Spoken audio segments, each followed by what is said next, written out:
오늘은 나해 대림 첫째 주간 월요일입니다. 하지만 11월 30일이라 안드레아 사도 축일입니다. 오늘 복음 말씀 마테오복음 4장 18절에서 22절의 말씀입니다. 오부 네 사람을 제자로 부르시라. 예수님께서는 갈릴레아 호숫가를 지나가시다가 두 형제 곧 베드로라는 시몬과 그의 동생 안드레아가 호수에 어망을 던지는 것을 보셨다. 그들은 어부였다. 예수님께서 그들에게 이르셨다. 나를 따라오너라. 내가 너희를 사람 낚는 어부로 만들겠다. 그러자 그들은 곧바로 그물을 버리고 예수님을 따랐다. 거기에서 더 가시다가 예수님께서 다른 두 형제 곧 제베데오의 아들 아버지와 그의 동생 요한이 배에서 아버지 제베데오와 함께 그물을 손질하는 것을 보시고 그들을 부르셨다. 그들은 곧바로 배와 아버지를 버려두고 그분을 따랐다. 주님이 말씀입니다. 그리스도님 찬미합니다. 오늘 안드레아 사도 축일인데요. 오늘 복음을 보게 되면 베드로와 안드레아가 친형제예요. 그리고 제베데오의 아들 야고보와 또 요한이 또 형제죠. 또 공통적인 것은 전부 다 어부였어요. 형제 둘씩 불렀고 또 어부였고요. 또 그런 점에서 오늘 특징들을 보게 되면 둘 다 똑같이 오늘 표현에 보게 되면 나를 따라오너라. 내가 너희를 사람 낚는 어부로 만들겠다. 그러자 그들은 곧바로 그물을 버리고 예수님을 따랐다. 그리고 제베데오의 아들인 야고보와 요한도 그들을 부르셨다. 그들은 곧바로 배와 아버지를 버려두고 그분을 따랐다. 아버지가 보셨으면 참 섭섭했을 것 같아요. 베드로와 안드레아는 거기서 이제 그물을 버리고 따랐지만 야고보와 요한은 곧바로 배도 아버지도 버려두고 그분을 따른 거예요. 물론 마테오 복음의 이 전체적인 공간 복음은 하나의 소설이라든가 자세한 기사가 아니라 마테오의 관점에서 쓴 예수님에 대한 복음이죠. 그런 점에서 우리가 특징적으로 볼 수 있는 것은 예수님께서는 제자를 뽑으실 때, 부르실 때 그냥 우연히 가다가 뽑은 게 아니고요. 오늘 복음을 자세히 보세요. 호수를 지나가시다가, 호수에 한두 번 지나가셨겠어요? 지나가시다가, 그리고 던지는 것을 호수에 어망을 던지는 것을 보셨다.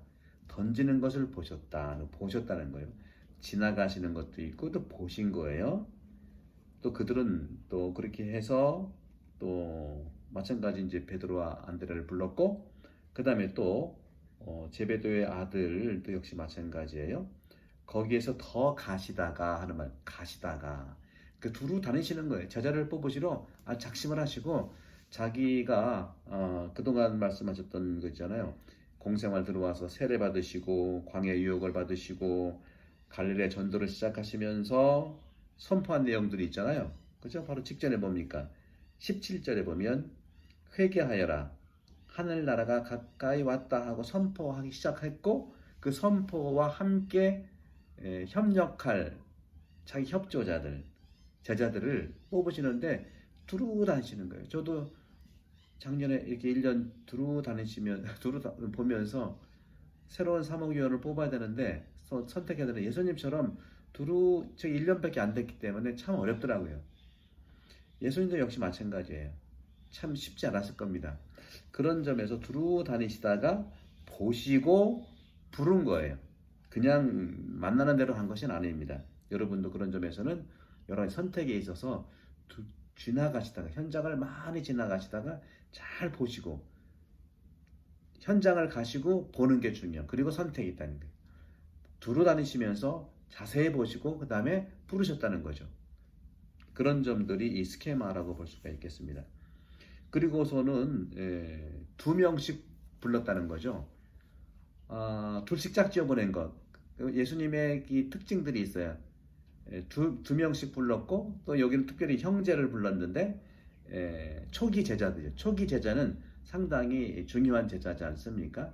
초기 제자가 같이 하기 위해서는 둘씩 서로 외롭지 않고 또 같은 형제끼리 서로 이해할 수 있기 때문에 이해의 관점이 깊은 2명씩을 뽑았고요. 그리고 파견할 때도 마찬가지예요. 복음을 선포하러 파견할 때도 둘씩 짝지어서 보냈잖아요. 72제자를 보낼 때도 둘씩 짝지어 보냈어요. 인간적인 계산으로는 1명씩 선포하면 72군데를 선교지 보낼 수 있는데 둘씩 짝지어서 보내면 서로 반감하는 거예요. 양의 문제가 아니고 서로 사랑하는 것이 복음이기 때문에 마찬가지입니다. 예수님의 제자가 된다는 것은 사명을 수행하기 위해서라는 관점도 있지만 예수님의 사명이라는 것 자체가 서로 사랑하는 거예요. 이게 사랑의 세계명이죠. 그래서 어떤 사업이라든가 이런 것도 중요하지만 그 사업을 위해서만이 아니라 실제로 서로 사랑하면 사업도 잘 되는 거예요. 그런 점들이 오늘 복음에서의 특징으로 이제 볼 수가 있겠습니다. 한편으로 여러분들께 이제 예수님 대림식이 시작이니까 이 호수라고 하는 거, 예수님은 그들 어부를 불렀는데 일하는 장소, 현장에서 불렀죠. 그 호숫가라고 하는 어부, 일하는 장소에서 첫 제자를 만난 겁니다. 우리도 일하는 장소에서 우리를 부르시는 거예요. 딴 장소가 아닙니다. 내 장소에서. 그리고 그들이 정말 익숙했던 사람 낚는 어부가 되게 하겠다고 그랬잖아요. 참 예수님도 굉장히 그런 점에서는 융합성이라든가 통합성이 대단하세요. 그랬을 거 아닙니까? 내가 당신을 무엇을 보고 따라가야 되겠어? 하고 물을 수 있잖아요. 그래서 예수님이 그랬어요. 그거 걱정 마라. 내가 너희를 지나가다가 자세히 보고 불렀는데 무엇을 하는 것을 걱정하지 마라. 내가 너희를 사람 낚는 어부로 만들겠다. 목적이 분명한 거예요. 그냥 와봐, 알면 돼, 만나봐, 이게 아닙니다. 정확한 목적을 가지고 사람 낚는 어부로 만들겠다는 거죠. 이것이 이제 굉장히 중요한 목표를 가지고 있는, 여러분도 같은 협력자를 구할 때, 동업을 할 때라든가 같이 단체에서도 윈윈 할 때, 특히 사목위원들 안에서 위원회들이 있잖아요. 위원회들이 서로 도울 때 분명한 목적을 가지고 서로 대화하는 게 중요해요. 그냥 와봐, 이 아니에요. 목적을 분명히 갖춰야 돼. 신학적 목적이 분명히 있어야 됩니다. 위원회별로 각자의 주장이 아니라 서로가 이 교회에 목적을 두고 우리가 어떻게 도와줄 수 있는가 하는 것을 보시면 되는 것이죠. 그런 점에서도 역시 이제 구역도 마찬가지예요. 구역에서도 역시 우리 구역의 목적이 무엇인가, 또 우리 구역들의 목적은, 본당의 목적은 무엇인가, 서로 그 목적을 분명히 하고 우리가 도울 수 있는 것을 서로 사랑하는 것, 이런 것들을 말씀드릴 수 있어요.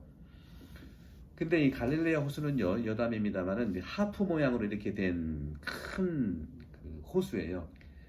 가장 넓은, 직경으로 가장 넓은 곳은 8마일 되고요. 둘레를 이렇게 좀 재보면 32마일이 됩니다. 그리고 상업의 중심지예요. 바다의 길로 알려진 통상로였습니다. 호칭도 다양했어요. 갈릴레아 호수라는 말도 있지만 겟네사렛 호수, 티베리아스 호수, 키레넷 호수, 이런 식으로 이제 호칭도 좀 들렸고요. 그런 점들을 봤을 때도 역시 우리는 이 중요한, 그들은 어부였는데 보통 사도행전 4장 13절에 보면 베드로와 요한의 반대자들이 있었어요. 그 반대자들이 이 베드로와 요한, 이런 제자들을 보고 아주 무식하고 평범한 사람이라고 폄하했어요. 너무 문자적으로 이해해서는 안 됩니다. 사실 고기잡이는요, 고기잡이 상당한 전문성이 있어야 돼요. 갈릴레아 그 호수 바다에서 주요한 산업이 고기잡이였고, 그 첫 제자들은 일종의 어업의 종사자로서 참여하고 전문성을 가지고 그들의 그물과 배를 소유하고 있고 필요한 도구들, 운영 방법, 상당히 전문성인 가진 사업가들이었죠. 그들이 문맹자라고 말할 아무런 근거가 없는 겁니다. 거기에 예수님께서는 하나 더, 사람 낚는 어부라고 하는 이런 언어의 유희를 써가면서 그들에게 제시를 하죠. 사람 낚는 어부, 그 첫 제자들의 생업에서 생겨난 용어를 쓰면서 새로운 부르심으로 이제는 사람 낚는 어부의 삶을 시작으로 여러분들의 사명을 내가 함께 협력하겠다. 갈릴레아의 바다 고기잡이 사업의 중요성에 비춰볼 때 첫 제자들은 안전하고 안정적인 생활 방식을 떠나고 있었던 것은 확실합니다. 그렇잖아요. 바다에서 바다 고기 잡는 건 분명했지만 안정적이지만 사람 낳은 어부라는 건 정말 모르는 거거든요. 여기에서 예레미야 예언자가 말한 16장 16절, 예레미야 16장 16절 여기에 대한 암시가 있는 것 같습니다. 이제 내가 많은 어부들을 보내어 그들을 잡아올리겠다. 주님의 말씀이다. 베드로도 요한도 제자들도 이런 구약 성경의 얘기를 이미 알고 있었을 겁니다. 그런 점에서 이 무턱대고 어떤 당황은 아니었을 거라는 것이죠. 또 그들은 중요한 따랐다 하는 말씀, 따랐다. 예수님의 부르심을 받은 두 사람의 응답, 제자들의 응답, 따랐다. 이것이 신약성경의 기술적인 용어로서 묘사가 됐는데 준비가 부족하고 또 예를 들어서 그전에는 예수님에 대해서 어떤 몰랐다고 얘기할 수 있게 전혀 몰랐는데 준비가 부족했던 거예요. 하지만 응답은 대단히 빨랐어요. 곧바로 아마 여기에는 예수님의 매력이 있었을 겁니다. 또 설득력이 상당히 중요했었을 것입니다. 이런 점들에서 우리도 예수님의 매력에 한번 빠져보고 예수님의 매력을 찾는 사람들은 모든 사람들에게 그리스도의 매력을 저를 통해서 여러분을 통해서 느낄 수 있을 것입니다. 그러면서 제베드의 아들 야고보와 요한도 역시 마찬가지예요. 야고보와 요한도 예수님의 제자 가운데 한 측근 그룹을 형성하게 했고요. 바로 이 제베드의 아들 야고보는 알페오의 아들 야고보와 그리고 주님의 형제인 야고보와 구별되어야 됩니다. 공생활 초기에 이렇게 마테오복음은 예수님을 그들의 생애 내내 동반하는 중요한 몇몇 인물들을 소개하고 있는 것입니다. 초기의 창업자들이죠. 아주 중요한 멤버들이죠. 여러분들 교회 공동체도 그렇습니다. 책임 많이 받은 사람들이 책임을 많이 지지 않습니까? 사랑 많이 받은 사람들이 사랑을 많이 베풀지 않습니까? 대림 첫 주가 나해 시작하면서 안드리아 사도 축일을 맞이해서 우리 각자도 예수님 탄생을 준비하면서 나해 전체 2021년을 준비하면서 예수님의 부르심에 이 마음에 응답하면서 예수님의 성탄을 준비하고 2021년도 우리 사무위원들, 구역 반장들 모두 예수님 부르심에 서로 살아가면서 협력하는 그러한 믿음의 시간이 되기를 오늘 함께 기도하도록 하겠습니다. 성부와 성자와 성령께서 여러분 모두 행복합니다. 감사합니다.